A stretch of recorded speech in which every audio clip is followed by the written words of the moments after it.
রাসূল মুরদানা জিন্দা।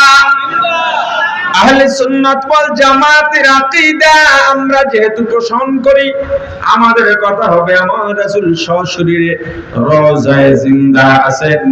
এজন্য নবীজির নামের সাথে লাশ বলা বেয়াদবি। লাশ বলা হয় মৃত ব্যক্তির ক্ষেত্রে। যদি কেউ বলে নবীজির লাশ, এটা বেয়াদবি, লাশ না বলা ভালো। প্রাণের ভাই আমার, সব নবীরা ইন্তেকালের পর আসমানে গিয়েছে।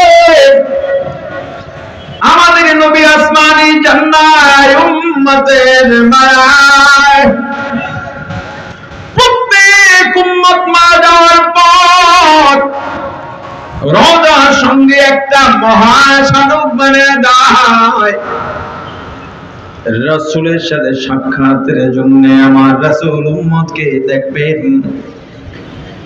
রাসূলের এত মায়া যে উম্মতের কিয়ামতের ময়দান কায়েম যখন হয়ে যাবে, পুরো হাসরের ময়দান ভয় ভীত সন্ত্রস্ত হয়ে থাকবে। যারা যারা আমল অনুযায়ী কারো পায়ের টাকনু পর্যন্ত ঘাম দ্বারা ডুবন্ত থাকবে, কারো হাঁটু পর্যন্ত, কারো কোমর পর্যন্ত, কারো গলা পর্যন্ত, আর কেউ হাঁটুটুকু খাবে ঠাই পাবে না। এই কঠিন সময় উম্মতেরা দৌড় দেবে এক এক নবীর কাছে। নবীরাও বলবেন নফসি নফসি নফসি, তুমি অমুকের কাছে যাও। ফেল হতে হতে যখন সর্বশেষ হযরত ঈসার কাছে আসবেন, ঈসা রূহুল্লাহ ডেকে বলবেন তোমরা মুহাম্মদ নবীর কাছে যাও। আজকে যদি সুপারিশ করতে পারেন উনি একাই পারবে। সব নবী রাসূল পাগলের মতো এদিক বিদিক ছুটবে,